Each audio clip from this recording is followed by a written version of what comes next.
واخيرا قررت اعمل التكابوكي او التبوكي ايهما اقرب. اكله مشهوره جدا في كوريا وطلبت مني الصراحه كتير جدا، حاولت بقدر الامكان اجيب الطريقه الاقرب ليها. يلا بينا نبدا. واساس الوصفه دي دقيق الارز، طبعا ده الاساس فيها، ما ينفعش ابدله باي حاجه تانية. تجيبوه من السوبر ماركت عادي جدا، ولو ما لقيتوش ممكن تعملوه في البيت. معلقتين كبار من البابريكا، سنه شطه ومعلقتين كبار من الصلصه او معجون الصلصه، بصلتين هنحتاجهم، سمسم كتير بقى، معلقتين 3 اللي انتوا عايزينه، وطبعا صوص الصويا، وطبعا هنجربه على الاندومي. هجيب بوله نجم كل فيديو وهحط كوبايتين دقيق الارز، والكوبايه التانية ممكن تعملوها بكوبايه واحده عادي جدا، معلقه صغيره من الملح. هقلب الدقيق والملح الاول مع بعض. هجيب الميه الدافيه بتاعتي وابدا انزل عليها، بس انزل واحده واحده وابدا اقلب، كل ما ادلق شويه اقلب. خلصت خلاص العجينه، المقدار ده خد مني كوبايه الا ربع ميه دافيه. عجينه ملمسها بيبقى عامل زي الرمل السحري كده، عارفينه طبعا. قبل ما نعملها نكون حاطين على البوتاجاز حله وفيها نار، حله وفيها نار، نكون حاطين على البوتاجاز حله وفيها ميه لغايه الغليان. جبت البلانشه ودهنتها زيت، واي سطح هتعملوا عليه العجينه تدهنوه زيت. هجيب بقى قطعه كده وابدا ان انا ارولها. طبعا بتعملوها السمك اللي انتوا عايزينه. دلوقتي بقى اقطعها كده بعوجه، تبقى بالمنظر ده كده، شبه المكرونه الاقلام. هجرب حبه منهم عشان افرض باظت نطرد بقى زي كل مره ولا ايه. الميه غليت خلاص وما بحطش فيها اي اضافات، هي ميه بس.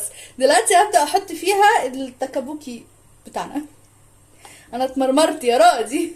خد على النار من 5 ل 10 دقايق بالظبط، وكده هي عملت معايا. هنا محمد هيعمل لنا شويه من ايده. برافو محمد، برافو. اعمل هناك كده شويه، شطويه.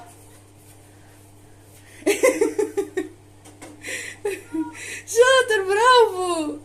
بتاعت محمد جاهزت، هنقطعها في حله بقى على النار، بس دي طاسه يعني. زيت حامي وهدلق فيه البصل اللي قطعته. اوكي الزيت برد، مش عارفه ليه. هنحمر البصله لغايه لما يبقى لونها يعني مقرب يبقى ذهبي. بس بقى ممكن تحطوا معاه اي نوع بروتين، سجق، بيض، فراخ، لحم، اي حاجه، واي خضره انت عايزينها. عن نفسي هعمله بسيط، احط عليه جزر بس. اول معايا باللون الذهبي ده. حط بقى عليهم معلقتين صلصه، معلقتين كبار صوص الصويا، معلقتين كبار بابريكا، سنه الشطه. حطيت عليهم كوبايه ميه، اقلبهم كويس واسيبهم يتسبكوا على النار.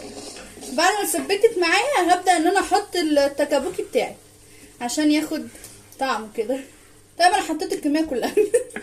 ميزه التكابوكي لما بتسلقوه ممكن تحتفظوا بجزء منه في الفريزر. ازود عليهم شويه ميه وارجعه على البوتاجاز تاني. احط معاه الجزر اللي انا عملته وارجعه على النار تاني ياخد غلوه واحده. هنا طبعا الاندومي بتاعي اول ما فك شلته على طول من الميه، وحطيت كيس واحد من توابل الاندومي. يا جماعه انا عامله كميه كبيره لان انا كل ما اعمل حاجه يطمعوا فيها، فقلت يلا اعمل الليله كلها. هجيب بقى معلقتين كبار حلوين سمسم وابدا ارش. غرامي السمسم، غرامي. اقلبهم بقى في بعض.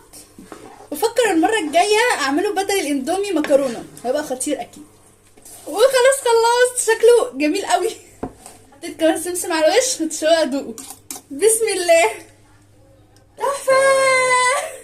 محمد بيقولها بنفس. مع طعمه خطير قوي قوي قوي قوي بجد.